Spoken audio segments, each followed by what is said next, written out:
Hello and welcome to Cricket Happenings, dear friends and subscribers. On this part of the Cricket Happenings show today, we are looking at the South African squad that has been selected to tour Sri Lanka in the month of July. But the news is that Dale Steyn, who is just 3 wickets away from becoming the highest wicket taker for South Africa in Test cricket, is finally back. So he has been selected. As you know, he's having a stint at the English County Cricket League, and now he has finally been selected.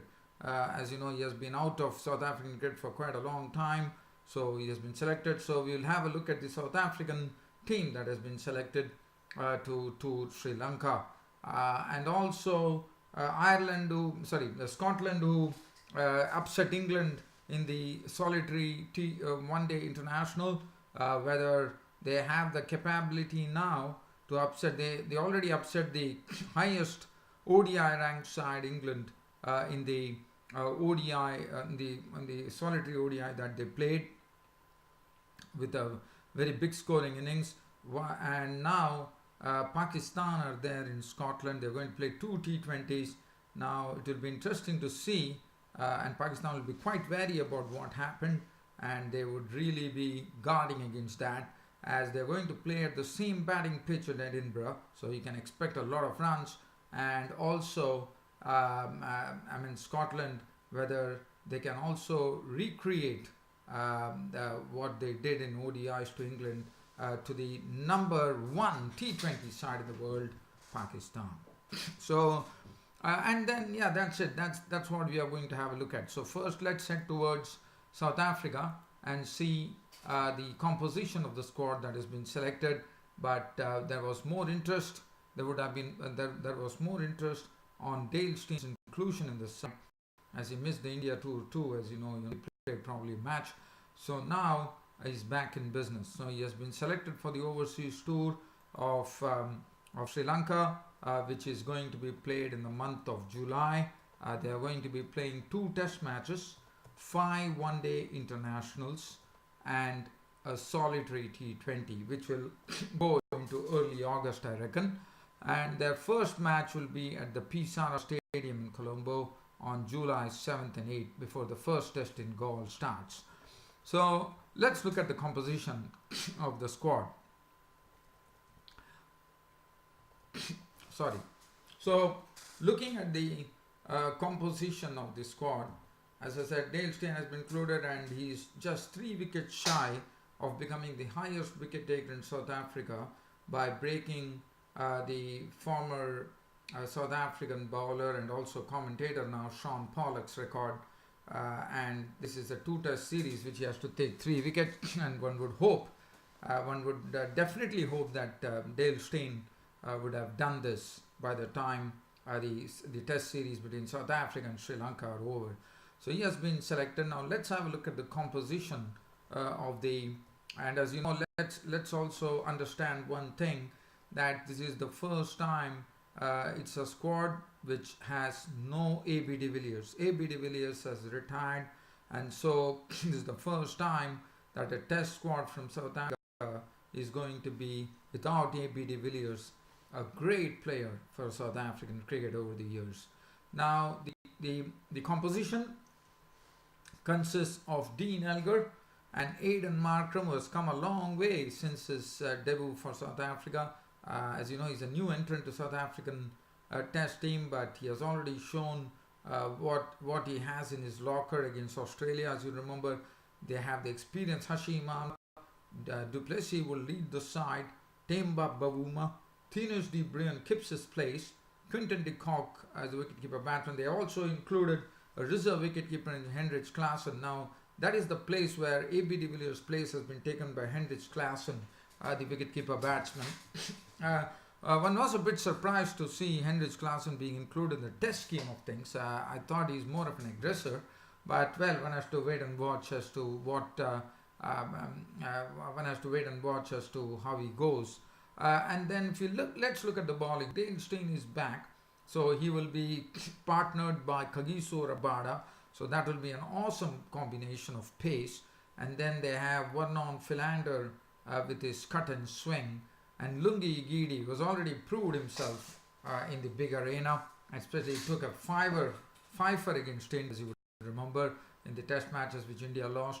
So Lungi Gidi is another one. So I think this South African pace attack is looking very sharp. They don't have Mone Morkel, so definitely South Africans are, I wouldn't say a big rebuilding process, but a slow rebuilding process here, because they have lost one of the greatest players who has retired from cricket, A.B. de Villiers, and the other one is Mone Morkel, the tall, the lanky pace bowler who has done very good service for South Africa. He's also has retired.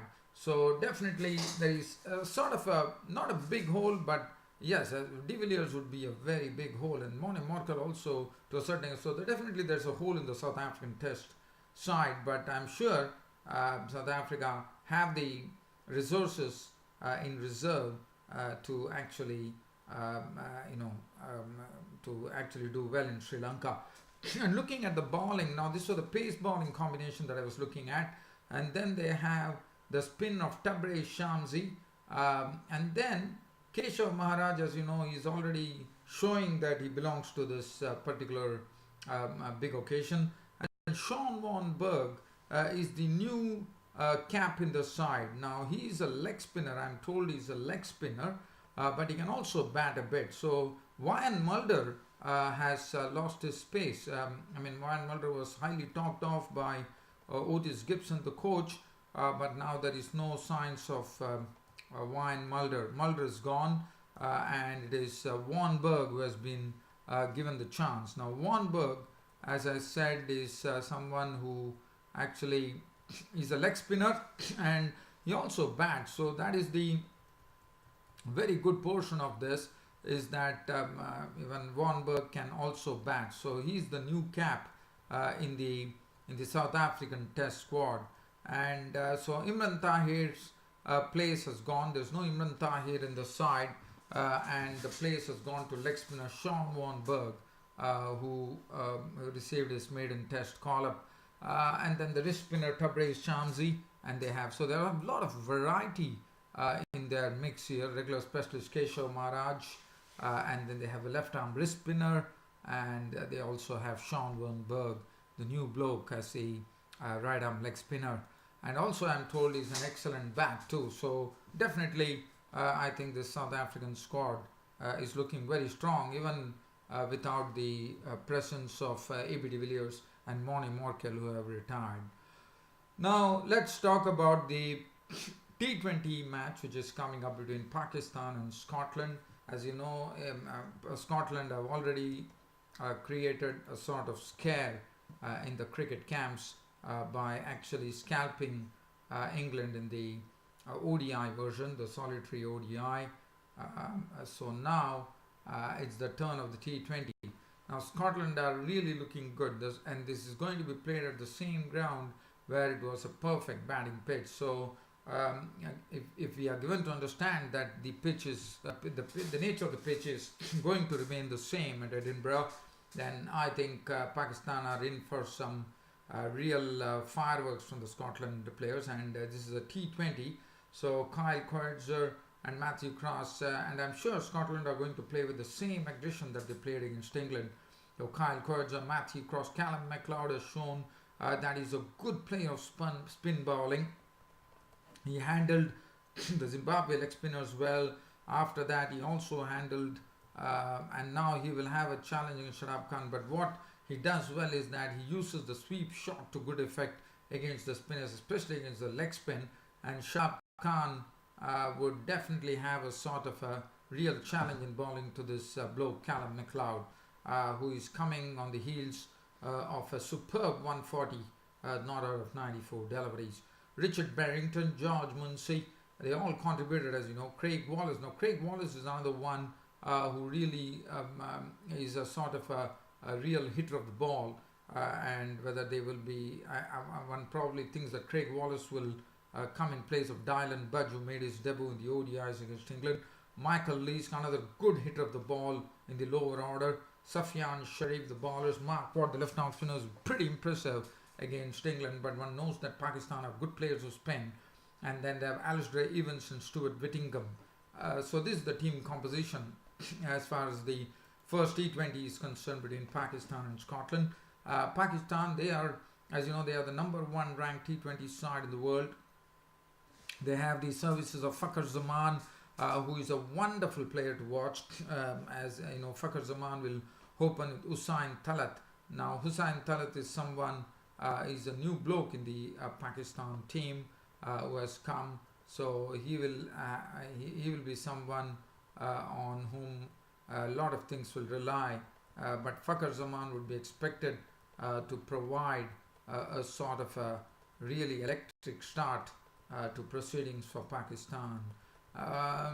Other than that, they have Asif Ali, who is also a good batsman.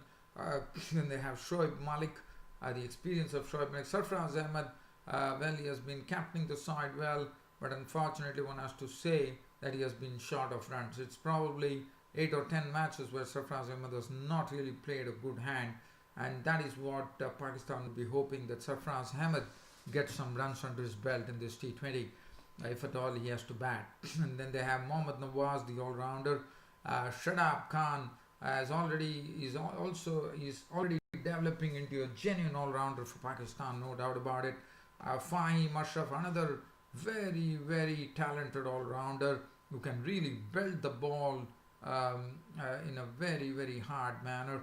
And then they have the pace and swing of Mohammad Amir. Shaheen Afridi is also there. He's another new bloke who is really, really a multi-dimensional bowler, Shaheen Afridi. And then they have the services of Hassan Ali and Usman Khan. Afridi, one would remember, in the Pakistan Super League, he did a fine job with the ball. So this is the team composition. Usman Khan is another one who has also impressed a lot. So this is the team composition. So one hopes that one is pretty sure, based on what happened between between Scotland and England, that there is going to be fireworks as far as batting is concerned, and one is really waiting to see as to how this particular match goes, the T20, and especially after Scotland have beaten England, there is more interest to see how they tackle Pakistan, the number one ranked T20 side in the world. Well, dear fans and subscribers, there's not much to talk about. Yes, there's one thing that I would like to say. As you know, the historical India-Afghanistan test is around the corner now. It is coming up this week, and one has to say that it's not good news for India that Mohammad Shami is injured, and he has been replaced by an absolute rookie, Navdeep Saini, who has been doing well in the domestic tourneys, plays for Delhi. And Navdeep Saini is a tall pace bowler, is very tall and is wiry too, but I'm told he has a good Yorker, and he basically bowls at 140 clicks. So basically he's pretty pacey, and it would be very interesting to see as to what Navdeep Saini can bring to the table. Well, dear fans and subscribers, there's not much to really dwell on. It's about time for me to say good night to you all, dear friends and subscribers, and promising you that this great happenings will be up tomorrow. Until then, good night.